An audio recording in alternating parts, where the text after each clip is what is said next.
പല ആൾക്കാരും അവരുടെ പ്രവൃത്തികൾ കൊണ്ട് ദൈവത്തെ പ്രസാദിപ്പിക്കുവാനായി ശ്രമിക്കുമ്പോൾ ഒരിക്കലും നാം തിരഞ്ഞെടുക്കപ്പെട്ടത്, നാം നീതീകരിക്കപ്പെട്ടത്, നാം രക്ഷിക്കപ്പെട്ടത് നമ്മളുടെ ഏതെങ്കിലും പ്രവൃത്തികൾ കൊണ്ടല്ല. എന്നാൽ സൽപ്രവൃത്തികൾക്കായി ദൈവം മനുഷ്യനെ സൃഷ്ടിച്ചിരിക്കുന്നു.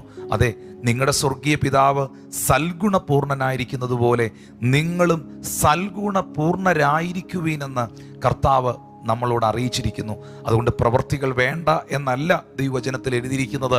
വെളിപ്പാട് പുസ്തകം വായിക്കുമ്പോൾ നമുക്ക് കാണാം, വിശുദ്ധൻ ഇനിയും തന്നെ തന്നെ വിശുദ്ധീകരിക്കട്ടെ, അഴുക്കുള്ളവൻ ഇനിയും അങ്ങനെ തന്നെ പോകട്ടെ, ഇതാ ഞാൻ വേഗം വരുന്നു, ഓരോരുത്തന് അവനവൻ്റെ പ്രവൃത്തികൾക്ക് തക്കവണ്ണം പകരം ചെയ്യുവാൻ. ഓരോരുത്തന് അവൻ ചെയ്ത പ്രവൃത്തികൾക്ക്, അവൻ പറഞ്ഞ പ്രവൃത്തികൾക്ക്, അവൻ കാണിച്ച പ്രവൃത്തികൾക്ക് തക്കവണ്ണം പകരം ചെയ്യുവാൻ.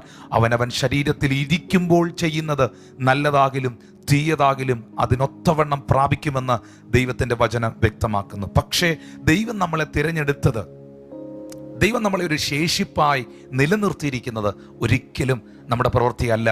അവന് കരുണ തോന്നണമെന്നുള്ളവനോട് കരുണ തോന്നുകയും അവന് ദയ തോന്നണമെന്നുള്ളവനോട് ദയ തോന്നുകയും ചെയ്യുന്നു എന്ന് എഴുതിയിരിക്കുന്നത് പോലെ കാട്ടൊലിവായിരുന്ന നമ്മെ നാട്ടൊലിവായ ക്രിസ്തുവിനോടുകൂടെ ചേർത്തൊട്ടിച്ച് ആ സർവശക്തനാകുന്ന ദൈവം നമ്മെയും രക്ഷിപ്പാനിടയായി, നമ്മളോട് കരുണ കാണിപ്പാനിടയായി നാം നിന്നതല്ല, ദൈവം നമ്മളെ നിർത്തിയിരിക്കുന്നതാണ്. പ്രിയപ്പെട്ടവരെ, നിങ്ങൾക്ക് ആർക്കെങ്കിലും തോന്നുന്നുണ്ടോ ഏതെങ്കിലും പാരമ്പര്യങ്ങൾ കൊണ്ടോ നിങ്ങളുടെ കുടുംബ പശ്ചാത്തലങ്ങൾ കൊണ്ടോ ആണ് രക്ഷിക്കപ്പെട്ടതെന്ന്? അങ്ങനെ നിങ്ങൾക്ക് തോന്നുന്നുണ്ടെങ്കിൽ എനിക്ക് ഉറപ്പായിട്ടും പറയാം, നിങ്ങൾ രക്ഷിക്കപ്പെട്ടിട്ടില്ല. ഇതുവരെ നിങ്ങൾ രക്ഷിക്കപ്പെട്ടിട്ടില്ല. രക്ഷിക്കപ്പെട്ടെന്ന് നിങ്ങളങ്ങ് വിചാരിച്ചിരിക്കുകയാണ്.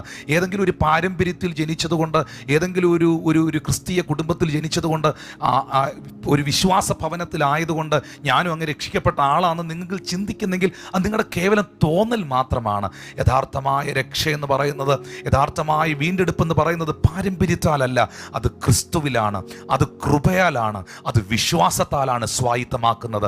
ആ രക്ഷയും നീതീകരണവും സ്വീകരിച്ചവർ, കർത്താവിൽ നിന്ന് സൗജന്യമായി സ്വീകരിച്ചവർ, വിശ്വാസത്താൽ സ്വീകരിച്ചവർ ഒരിക്കൽ കൂടെ വായ് തുറന്ന് യേശുവിനൊരു നന്ദി പറയാം, ഒരു പ്രൈസ് ദി ലോർഡ് പറയാം.